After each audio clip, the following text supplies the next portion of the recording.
It's 3:30 in the morning. Welcome back to Overdrive, and today we have a very early start. It's day 2 of our mega adventure in the Northeast, and today we have a huge task ahead of us. We are heading to a place called Udaipur, and I don't mean the traditional Udaipur in Rajasthan. This place was built by the Tripura kings along the likes of Udaipur, of the Udaipur Lake Palace. That's where we're heading, and that's where the Swift will have its final showdown with its main rivals.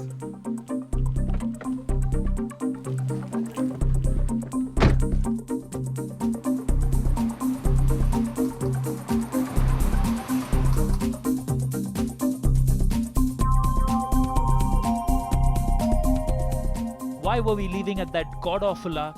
Well, if you look at Google Maps, it says that the drive from Shillong to Silchar, a distance of around 225 kilometers, can be covered in around 4 hours. But one thing you learn very quickly in the Northeast is that target times have absolutely no meaning. And sure enough, we were barely out of Shillong when the trouble started with the Punto's wipers failing. Despite that, we reached Silchar at around 7 am and stopped for a quick breakfast at an authentic Rajasthani dhaba in the middle of Assam. And after that, we hit the road once again. To be honest, this car doesn't deserve to be in this test. This is the Polo with a 1.6 litre engine, the same engine that passed the Vento and makes 105 horsepower. Definitely, it has a huge capacity advantage over the other 1.2 litre engines, and as you would expect, performance is far better. Acceleration is much quicker, and most importantly, it's got so much of torque that the performance is effortless. No matter what gear you're in, step on the gas and the Polo, she goes. On pure performance terms, the Polo 1.6 is definitely the hottest hatchback in the country today. It leaves the other hatchbacks far behind because of the power of the engine. But one thing is there, the chassis finish is not as good as the Swift. The Swift has a slight edge in terms of balance, in terms of the delicacy, in terms of the fluidity. When you throw around a corner, the Swift responds much better. But I'm just talking about fractions.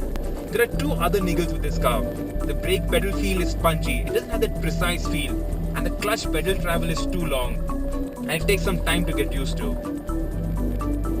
Overall, if you want a hot hatchback, the Polo 1.6 is the car.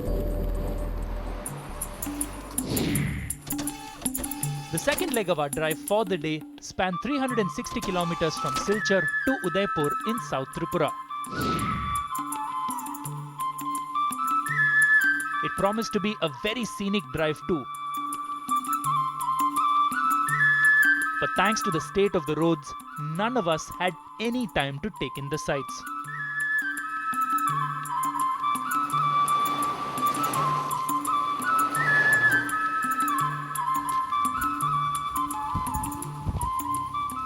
Well, it's not just in Ladakh that you find really bad roads. Here in the Northeast, in patches, the roads are non-existent. There was just a landslide over here, it's just been cleared out. This is the condition of the roads. Really bad. Little cars have to make it through this.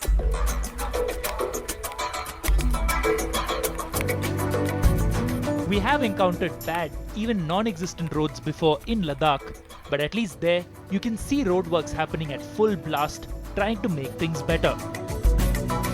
Not so in Assam, where everybody simply seemed to be resigned to their fate. And as we bashed on through, I was quite happy to find myself in the Skoda Fabia. Back in 2008, we gave the Skoda Fabia Overdrive's Car of the Year award, and with good reason. This was India's first premium hatchback. All you had to do was step into the car to realize that it felt like it was from 2 levels above. The Fabia's USP is still its big car premium feel, and that's complemented by the well-damped ride. Since it shares its platform with the Polo, the handling and dynamics are fine too, but it's not a car you really want to hustle around. Let me explain why. The Fabia's 1.2 litre engine is the only one in the test with 3 cylinders, and not only is it gruff and unrefined, it's also one of the weakest here, producing only 70 PS. That's just more than the Punto, and as a result, its 0 to 100 time is only better than the Punto, while the overall fuel efficiency is the worst in the group. Thankfully, there is another option, and if you are a big fan of the Fabia, our recommendation is you go with the 1.6 petrol.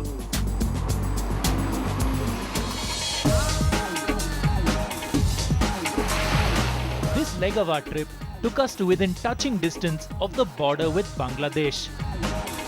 And with a lot of driving still left in the day, Sirish decided to take a spin in our defending champion from last year, the Ford Figo.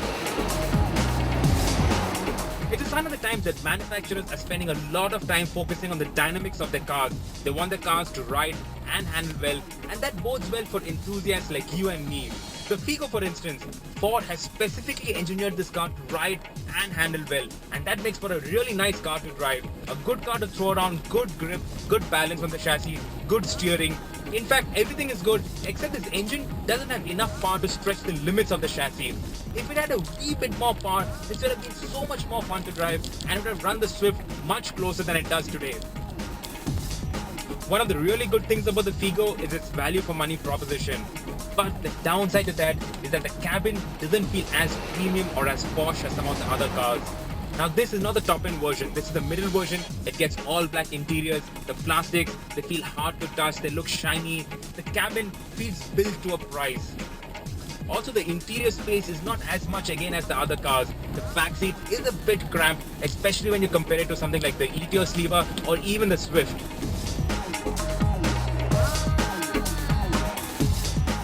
As we approached the border with Tripura, we pulled over for a quick fuel stop, where Sirish discovered that we had to reach a faraway military checkpoint by 4 PM, failing which we wouldn't be allowed into Tripura. And because of that, we had to stop filming and push on as hard as we could, finally making it to Udaipur late in the night, an adventure you really must read about in the magazine.